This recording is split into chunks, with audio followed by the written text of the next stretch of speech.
les prières. Il y a différentes choses qui m'ont fait prendre un autre chemin. On va lire ensemble. Il y a un passage dans Ésaïe 46. Ésaïe 46. Et c'est le verset 4. Ésaïe 46, verset 4. Qui dit ceci: jusqu'à votre vieillesse, je serai le même. Jusqu'à votre vieillesse, je vous soutiendrai. Et je l'ai fait, et je veux encore vous porter, vous soutenir et vous sauver. Je vais le relire. Jusqu'à votre vieillesse, je serai le même. Jusqu'à votre vieillesse, je vous soutiendrai. Je l'ai fait, et je veux encore vous porter, vous soutenir et vous sauver. Amen. Là, ce qui m'a interpellé, quand j'ai lu ce passage, c'est quand il dit je l'ai fait et je veux encore. Et il dit je veux encore vous porter, je veux encore vous soutenir, je veux encore vous sauver. Et on pourrait multiplier comme ça les verbes. Je veux encore vous guider, je veux encore répondre, je veux encore vous conduire, mais le verbe que j'aimerais qu'on puisse retenir, ou il aurait pu être marqué aussi, je veux encore vous soutenir. Non, pardon, vous secourir. Vous secourir. Là, on le voit, Dieu il me dit, je l'ai fait par le passé. Voilà, par le passé, je vous ai soutenu, je vous ai porté, je vous ai sauvé. Dieu pourrait dire, par le passé, je vous ai guidé, je vous ai instruit, j'ai répondu à des prières. Et Dieu pourrait dire, par le passé, je vous ai secouru. Est-ce qu'il y en a ce soir qui peut dire que Dieu les a secourus déjà par le passé? Eh bien, c'est comme si ce soir, Dieu nous disait, je veux encore le faire. Je vous ai secouru et je veux encore le faire. Et même, on va dire, je vais encore le faire. Et pour ça, on va lire un passage. C'est dans le premier livre de Samuel. Premier livre de Samuel, au chapitre 7. 1 Samuel, chapitre 7, à partir du verset 3. 1 Samuel, chapitre 7, verset 3. On peut même lire à partir du verset 5. 1 Samuel, chapitre 7, verset 5 à 12. Samuel dit: assemblez tout Israël à Mitzpah et je prierai l'Éternel pour vous. Et ils s'assemblèrent à Mitzpah. Ils puisèrent de l'eau et la répandirent devant l'Éternel. Et ils jeûnèrent ce jour-là en disant: nous avons péché contre l'Éternel. Samuel jugea les enfants d'Israël à Mitzpah.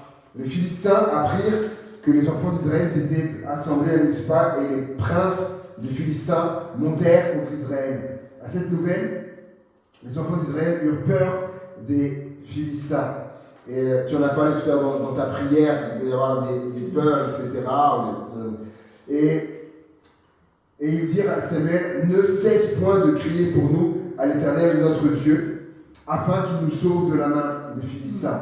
Samuel prit un agneau de lait et l'offrit tout entier en holocauste à l'Éternel. Il cria à l'Éternel pour Israël, et l'Éternel l'exauça.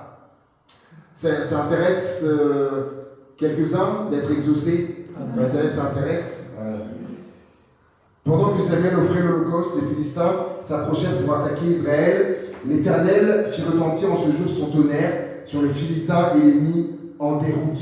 Ils furent battus devant Israël. Les hommes d'Israël sortirent de Mitzpah, poursuivaient les Philistins et les battirent jusqu'au dessous de Bethka. Donc Dieu leur a accordé la victoire. Samuel prit une pierre qu'il plaça entre Mitzpah et Shen, et il l'appela du nom d'Eben-Ezer, en disant: jusqu'ici l'Éternel nous a secourus. Amen. Amen. Et c'est intéressant, parce que comme je le disais en introduction, Dieu a dit: voilà, je l'ai fait et je le ferai encore. Voilà, donc je vous ai porté, je vous ai également, pour ne pas dire de bêtises, je vous ai porté, je vous ai soutenu et je vous ai sauvé, donc je veux le faire encore. Et Dieu nous a secourus et Dieu veut nous secourir encore. Et là, c'est ce qui s'est passé pour Israël. Dieu les a secourus d'ailleurs, on l'a vu à la fin. Samuel, lorsque la victoire va leur être accordée, il va prendre une pierre dont il va donner le nom de Eben-Ezer. Eben-Ezer qui veut dire pierre de l'aide, ou pierre d'aide, ou pierre de secours. Comme pour se rappeler, là, pour ne pas oublier, à cet endroit-là, Dieu nous a porté secours, Dieu nous a secourus.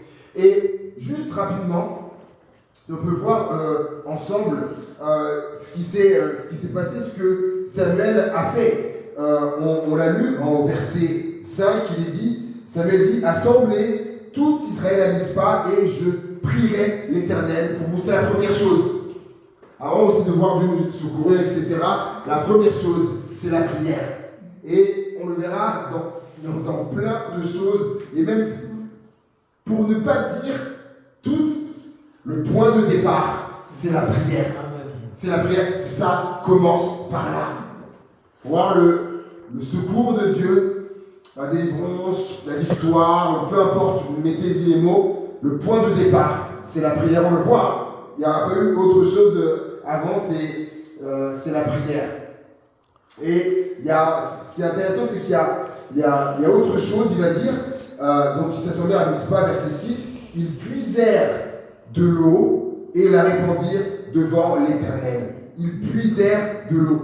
La Bible nous parle, vous savez, une des images de la parole de Dieu dans la Bible, c'est l'eau, notamment, et il est dit qu'ils puisèrent de l'eau. Ils puisèrent, ils prennent exprès. Vous savez, donc pour puiser, il y a les puits, etc. Il faut descendre la cruche, etc. Ça descend en profondeur, prendre l'eau, etc. Et ça nous parle de la parole. Où est-ce que je peux puiser? C'est dans la parole que je peux puiser. Première chose, c'est la prière. La deuxième, c'est d'aller puiser dans la parole de Dieu, d'aller en profondeur dans la parole de Dieu, aller prendre ce dont on a besoin. Et en l'occurrence, là, Samuel avait besoin de ça. On va le voir après, il avait besoin de ça. Et ensuite, il est dit, et ils jeûnèrent en ce jour-là. Prière, la parole de Dieu, puiser dans la parole de Dieu, et le jeûne. Ils jeûnèrent. Vous savez, alors comment j'ai noté ça?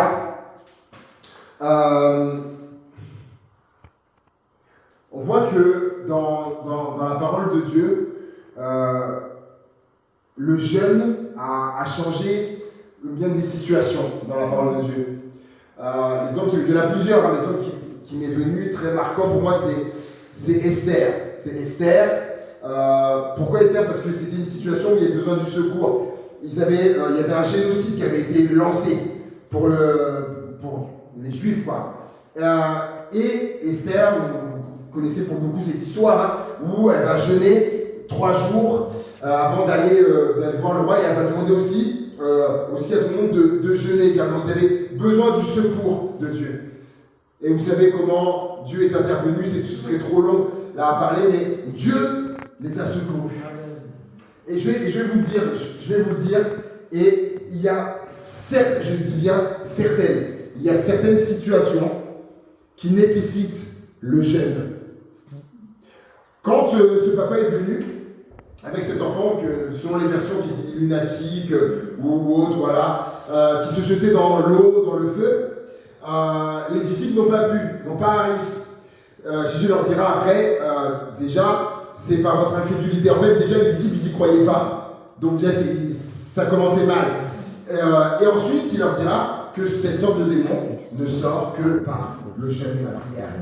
Et effectivement, ça nous parle dans des situations comme lui, par exemple, de possession, effectivement, mais peut être élargi également à des situations où il y a certaines situations pour que ça change, pour qu'il y ait délivrance, pour qu'il y ait des blocages, pour qu'il y ait... Peu importe, ça nécessite le jeûne. Là, il y a une situation en ce moment personnellement, je ne vais pas vous étaler la chose, mais j'ai dit à ma femme dernièrement, il y a cette situation qui est là, du coup, je vais jeûner. Je lui dis la semaine prochaine, je vais jeûner pour ça parce qu'il y a eu des choses qui ont été faites, il n'y a rien eu, il n'y a rien eu d'autres choses, il n'y a rien eu, etc. Il n'y a rien eu. Et j'ai dit, je vais jeûner. Et pourquoi je disais ça? Parce que c'est quelque chose que j'ai aussi expérimenté par le passé. Et j'en parlais dernièrement avec une personne, je lui ai dit, on a vécu à un moment donné une situation où, pareil, tout avait été essayé. Et à travers le jeûne, on a vu littéralement, on a vu le secours de Dieu. Et là, on le voit. Donc, Samuel dit, je prierai pour vous. Ils puisèrent de l'eau et ils jeûnèrent. Pareillement, il y a une maman, une chrétienne qui m'a parlé dernièrement par rapport à sa fille, où elle s'est dit là, ils sont arrivés comme au bout et elle me dit je vais jeûner. Elle dit je vais entrer en jeûne, c'était la semaine passée, il y a 2 semaines, elle m'avait parlé. Elle dit il faut que je jeûne là, je vais jeûner pour ma fille. Et ce qui est beau également, c'est qu'on voit au verset 9, Samuel prit un agneau de lait et l'offrit tout entier en holocauste à l'Éternel. Il cria à l'Éternel pour Israël et l'Éternel l'exauça. Je fais un petit récap. La prière. Samuel dit, je vais prier pour vous. Ils puisèrent de l'eau. La parole de Dieu. Le jeûne.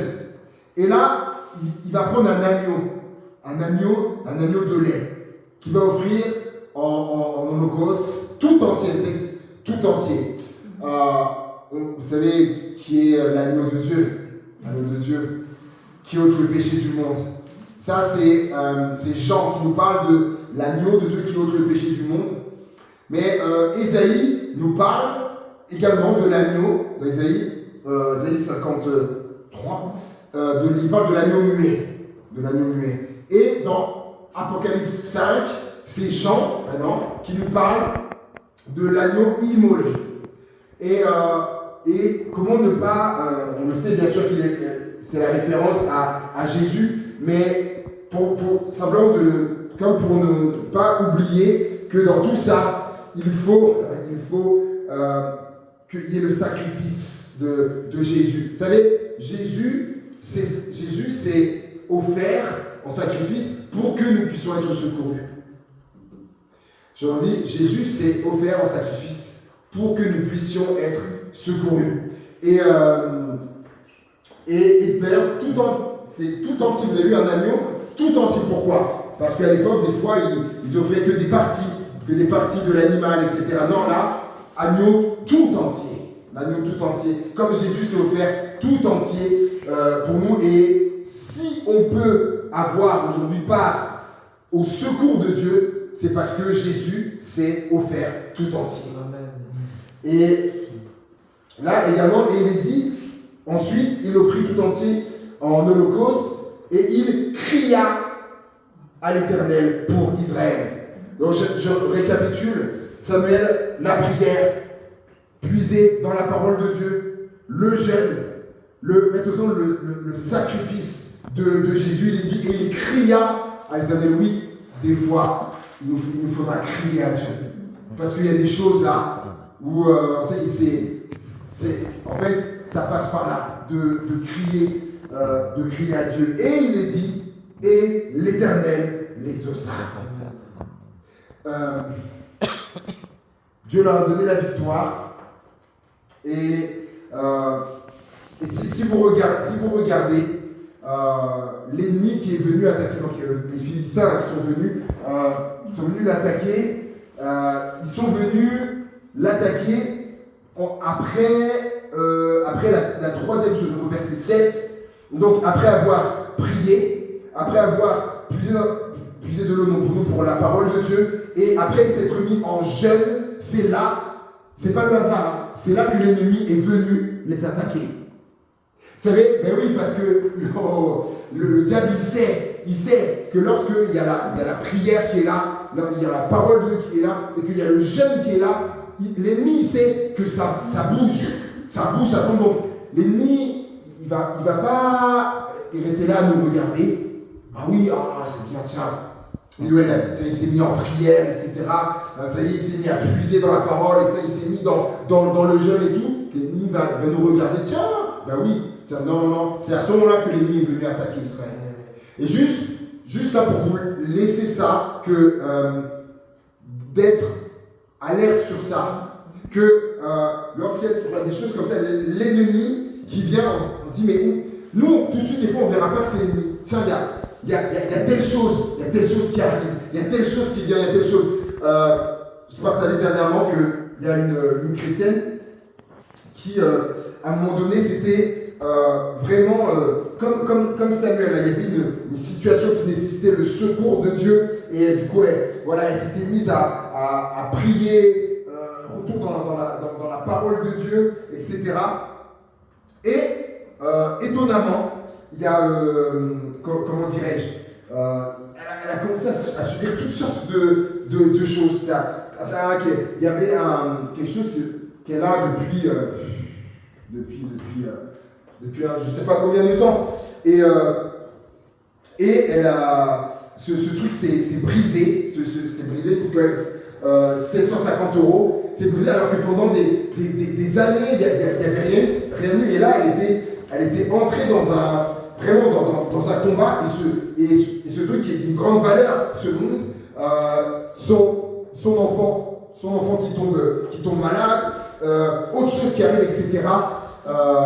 Mais juste pour dire qu'il nous faut ce discernement. L'ennemi est là et il ne va pas nous laisser tranquilles. Mais j'aime ce qui est dit, ce qu'ils ont dit à Samuel: n'arrête pas de prier pour nous, n'arrête pas. Et c'est ça qu'il nous faut regarder. Parce que souvent, quand on voit ces choses qui arrivent, l'ennemi fait ça pour nous faire peur, justement. Et pour qu'on arrête, justement. Et au contraire, ce qu'il faut, c'est de prier davantage, de prier encore plus par rapport à ça. Et je suis toujours admiratif de voir comment Dieu leur a donné la victoire. Et simplement, si on gardait ces choses à l'esprit, et toujours se rappeler que l'ennemi, malgré tout ce qu'il peut faire, l'ennemi il a été vaincu. Amen. Il a été vaincu. Amen. Et en fait, c'est. Je partage ça avec quelques personnes que, vous savez, l'ennemi, quelqu'un me disait, il est comme un chien sans dents. Non mais c'est vraiment, l'image elle est intéressante dans le sens où il est là, il aboie, comme le chien sans dents. Oui, on l'entend, il aboie, etc. Il peut même faire peur. Mais la réalité, comme un chien sans dents, la Bible dit que Jésus l'a dépouillé.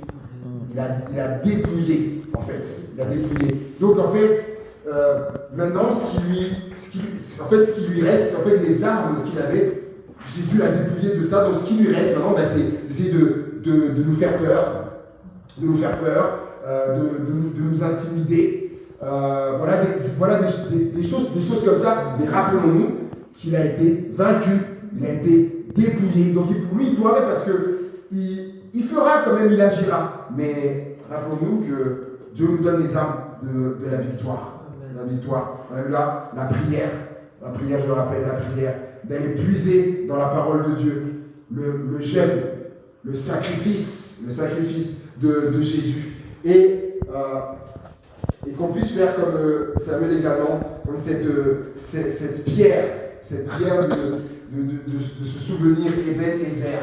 Car jusqu'ici, Dieu nous a secourus, et je termine avec ça, car jusqu'ici, l'Éternel nous a secourus. Et il pouvait le dire, parler de la fidélité de Dieu, jusqu'ici nous a secourus. Et juste comme vous avez pu dire que dans le passé, l'Éternel nous a secourus, et bien il le fera encore. Amen. Jusqu'ici, on peut dire jusqu'en 2025. Je sais pas, on est combien aujourd'hui, le 21 août 2025. Et bien jusqu'ici, l'Éternel nous a secourus. Et comme on l'a lu en introduction, Dieu a dit, je veux le faire encore. Amen. Je veux le faire encore. Dieu veut encore te secourir. Et il nous a laissé dans sa parole tout ce qu'il faut pour ça. Donc garde ça. L'Éternel Dieu veut encore te secourir. Et il le fera. Comme il a fait pour Samuel et pour le peuple, il le fera encore. C'est ce mot qui m'a vraiment sauté à l'esprit, le encore. Je le ferai encore. Waouh. Ça donne de l'espérance. Dieu qui nous dit ça. Je le ferai encore. Je te secouerai encore. Amen. Amen. Alléluia. Seigneur Dieu, merci Seigneur, parce que tu es celui qui nous soutient, qui nous réconforte, qui nous fait du bien.